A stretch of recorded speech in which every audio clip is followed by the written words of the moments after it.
Thank you all for coming. We're in the middle of votes, so we'll have to make it brief. We're introducing today legislation to repeal in its entirety the Cuba travel ban. This is something that those of us here have worked on for a long time. For myself, it was one of the first pieces of legislation I introduced when I got to the House 15 years ago. We've been able to have some votes on appropriation bills, votes that have passed to actually prohibit enforcement of the travel ban that have not been signed into law. The President has taken action, as you all know, to allow easier travel to Cuba. There are 12 categories for travel currently. Right before the President's action, those were under specific license, making it very cumbersome to get permission and to go with somebody who had a license. Now it's under general license, so a lot of Americans will be able to travel freely to Cuba under this new regulation. But we just believe that those restrictions ought to go completely.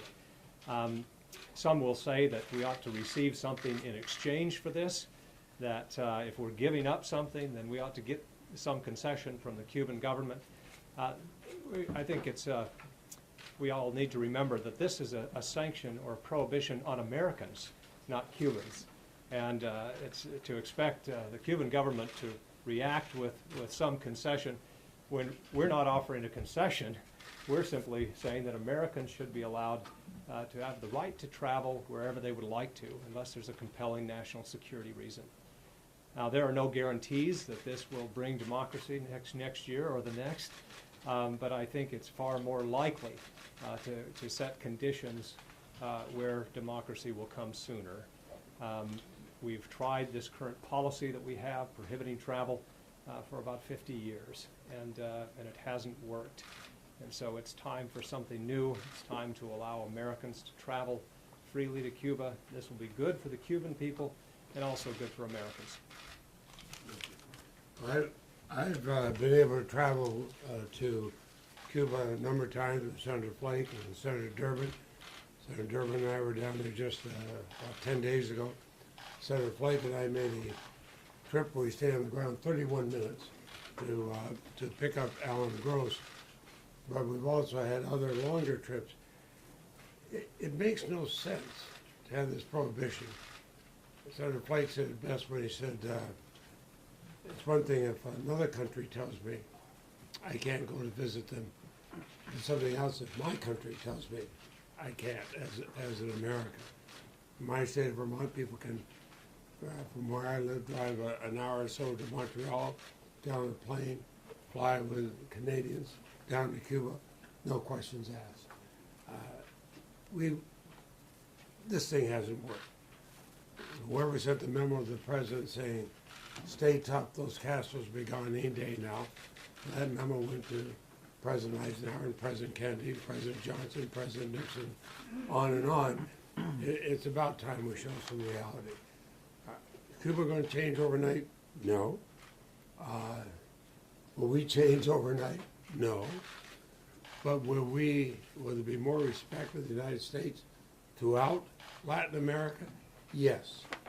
Because they all deal with Cuba just as our biggest allies all deal with it. And they look at us as this anomaly which makes no sense. It's time. And the close is, my wife and I walked down the street in Havana a few days ago, and a man stuck his head out of a shop window and said, "Are you Americans?" We said, "Yes." He pointed to his window, and he had an American flag in there. We'd never seen that before. It was wonderful. I want to thank Senator Flake for his leadership on this. It's not easy. You've been on this issue for a long time. And Senator Leahy, thank you for your leadership. And it was a joy to work with you on the Alan Gross case and now on this next chapter. We tried it for 50 years. We said if we closed the door on Cuba, Cuba would change. We did not succeed in that policy. It's time for a new policy, a policy that we know is proven to work. Look at what happened when the Soviet Union finally disintegrated. It disintegrated because the Warsaw Pact nations and many Soviet republics took a look outside and said there's a better world to the west. Well, the same is true when it comes to Cuba. We don't have to set out to change Cuba as our number one reason, but I think we're going to see dramatic change in Cuba if there is more travel, exchange, and business between our two countries. When I flew over to join with Senator Leahy's delegation, I took what was called a charter flight out of Miami to Havana. I didn't know what to expect. A 2-engine plane, a 4-engine plane. It was a 737 and it was filled with people traveling into Havana, many of them Americans who were traveling on tours that were acceptable. So we're finding that there's an appetite for Americans to visit Cuba. I walked the streets of Havana early in the morning before our meeting started and had the same experience Senator Leahy did. It was a welcoming. And as we met with the dissidents in Cuba, those who disagree with the Castro regime, 10 out of 12 of them said this is the right thing to do. People finally have a sense of hope in Cuba, that things are going to change for the better. So let's eliminate this restriction on Americans traveling. This is the only country in the world where we have these restrictions on Americans. Let's give our people a chance to travel, and they will not only bring money to spend, they're going to bring new ideas, new values, and real change to Cuba. Senator Flake, why not try to go for the full embargo like the President suggested in the State of the Union speech? And has opinion changed in the Senate in your own leadership, in your own party's leadership, in order to try to pass this? I'll let leadership speak for themselves. As to why not go for the whole thing, I think many of us here, I speak for myself, I would favor lifting the entire embargo myself. But this is something that you just have, there's still a difference of opinion on the entire embargo. There is overwhelming support here in Florida, all across the country. Any subset of groups, political party, ethnic groups, whatever, there is support for lifting the travel ban. And this is something that we think will move ahead. We have 4 Republicans, 4 Democrats as original co-sponsors. We expect to add more in the coming days, many more on both sides. And so they're just a good consensus, I think, to move ahead on travel. Sir, could you please comment on Raul Castro's comments yesterday? He said that normalizing the nation's imposed conditions would not proceed unless the United States lifted the embargo, paid retributions for all the damage caused during all these years, and deliver the Guantanamo base. What is your reaction to that, one? And two, did you have in your trip to Cuba, just 2 days before it normalized the first talks, you were in Cuba. Did you discuss this bill and the plans for this bill with any Cuban officials? Did they give you any input? So was there any consultation there? When we went down just the day of the announcement, as you mentioned, we were on the ground for 31 minutes to pick up Alvin Gross, so there's no time. But I think many of us have had discussions with Cuban leaders over the last decade at least. But as far as discussing individual pieces of legislation, no, this is something that we believe would happen. This is a prohibition on Americans, not Cubans, and so that's why we're going But forward. it's part of the And I think I I think you're going to see all kinds of demands made on both sides, but the final decision is going to be made the quiet negotiators who work usually out of the glare of publicity. You see some in our country say we must have this, this, and this. Some in Cuba will say similar. The fact is, we should look at what's it going to be like a year from now and 2 years from now. I think you're going to see dramatic changes. It's just like all the demands made when the Berlin Wall fell. And East Berlin say must have this, West Berlin say must have this. Today, you drive in Germany, you can't tell when you go from what was West Berlin into East Berlin. Senator Wanna give Durbin, can just you comment one minute, on yeah, Raul we can have- Castro's condition? Want to say a few things? Well, yes, Yeah. and very quickly. I really feel like the way that you change societies is through personal relationships, and that the lifting the travel ban would be a tremendous step in the right direction. The other thing is you have to be consistent. Before Libya fell, we could get on a plane, we could go to Libya, had full diplomatic relations.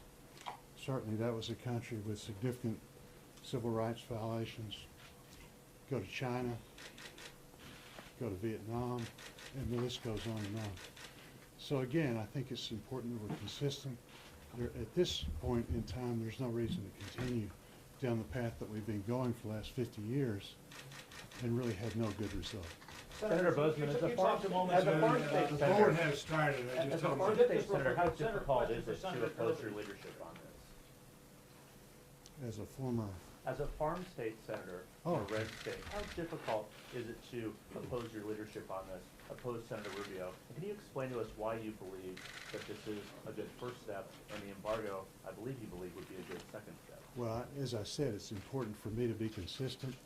And when I got here in 2001, winning a special election, really got with Jeff Flake. At that point, we had the Cuba Working Group.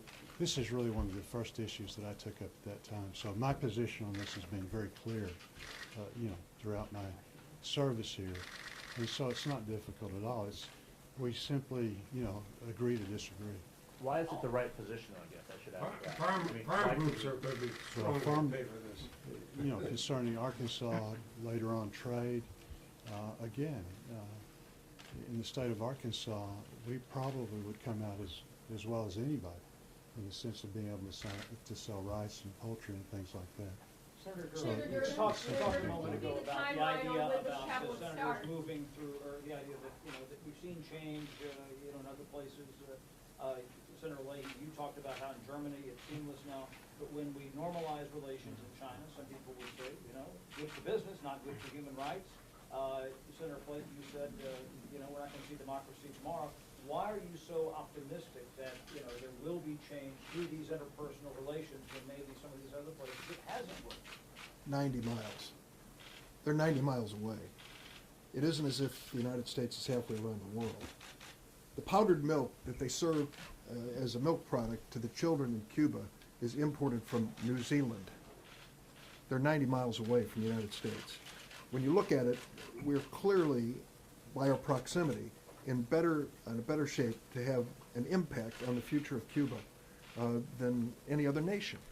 And I'm not suggesting we're going to see Cuba change overnight, but by having these exchanges, by opening up, for example, Cuba to the internet, the world of the internet, we are going to see an acceleration of debate, an acceleration of the exchange of ideas. All these things, I think, are in the best interests of Cuba and the United States. And you also have a great relationship between a lot of the families in Cuba and the United States. I think that's going to make a big difference. We're up to now to 4 minutes left in this. What's the path to a vote on this eventually? Would you be willing to offer it as an amendment to, say, the Farm Bill, or I don't know, where does this go? I think we'll look at all options. We'll be going through regular order. We'll have appropriation bills. That's always been the vehicle of the floor, Treasury bill. And let me mention one other benefit to this. In years past, it's not as much now, but in years past, the Office of Foreign Assets Control at Treasury, OFAC, has been charged with implementing this. It swallows up a big portion of their budget, just chasing down tourists, who might want to go to Cuba. At one time, we were stationing people in Canada at airports to make sure they weren't Americans going to Cuba. That, in my view, is a terrible waste of resources in an agency that has a very important mission to shut down the international financial network for terrorists. And so there are many good things that have come from this. Thank you.